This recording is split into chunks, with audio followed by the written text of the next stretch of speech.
I guess this is my first video for my journey to Montana.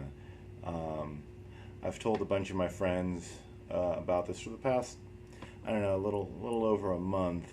Um, but some of you just know that I'm going to Montana, but a lot of people don't know the backstory. So let me fill you in. I've been living in Venice for the last almost a year. You know, telling jokes, living on the boardwalk, just doing my thing. 'Cause I'm kind of over helping other people fulfill their dreams. You know, I'm 31. Um, a lot of people have known I've been drinking and partying most of my life, and I've kind of to the point where it's like that can only go so long, especially in LA.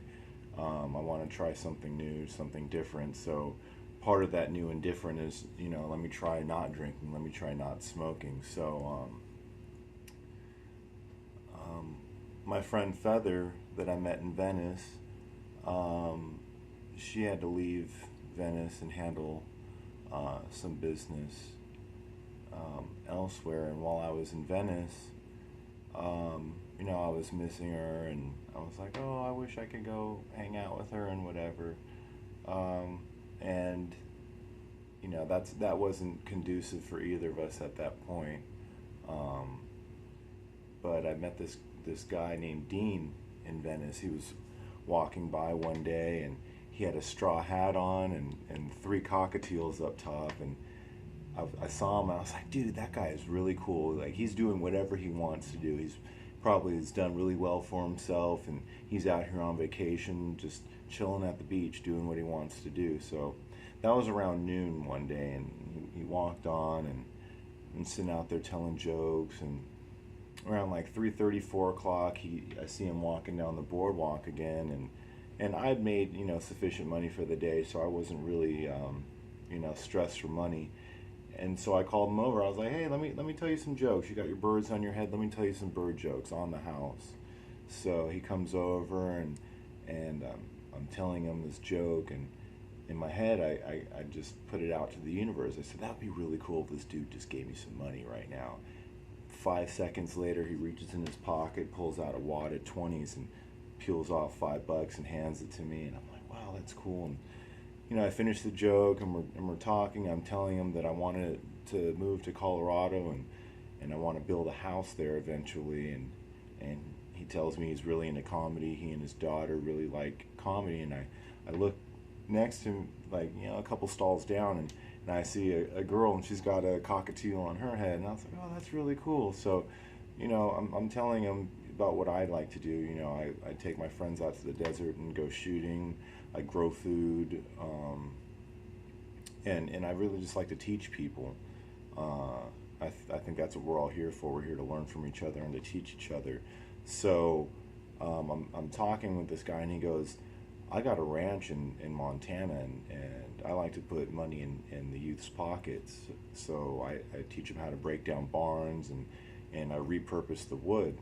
I teach kids how to hunt and fish, and I told him, I said, dude, that's really cool. That's what I want to do. Like, get out of the city, just work with my hands. And he goes, well, if you come into Montana and help me teach these kids, I'd be putting money in your pocket, and you'd have all the material you need to build your house in Colorado.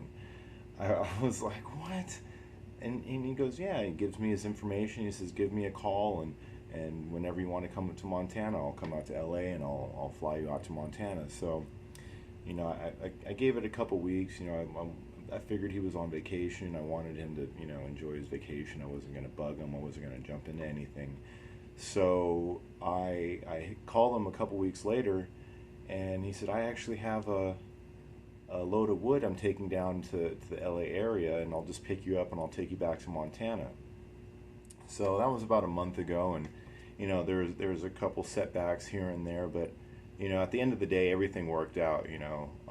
Time wise, I got to go out to Texas and visit Feather, and go to Flipside and meet some really awesome, not really like super duper, like completely awesome people, like people that I can align myself with, like people that are really doing something artistically and moving forward.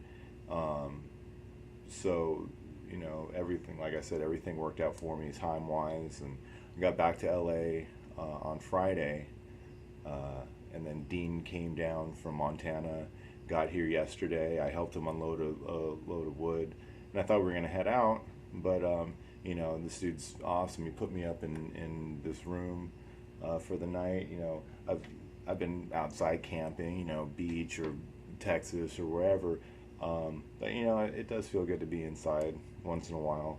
So we're gonna head out in a few, and you know, I hope everybody enjoys me chronicling my adventures. This is, you know, the beginning of many. You know, I've always wanted to do this, never really seriously put my mind towards it, but you know, the last couple months I've really been dialing in what I want to do in my life. Like, since I stopped drinking, since I stopped smoking cigarettes, since I've, you know, really opened my mind to more than LA. You know, I love LA. I'm born and raised. You know, everybody wants to come to LA because, you know, it's a party city or whatever it may be. It's like, I grew up in LA, and this is, you know, I'm used to it. So you know, stay tuned. Thank you.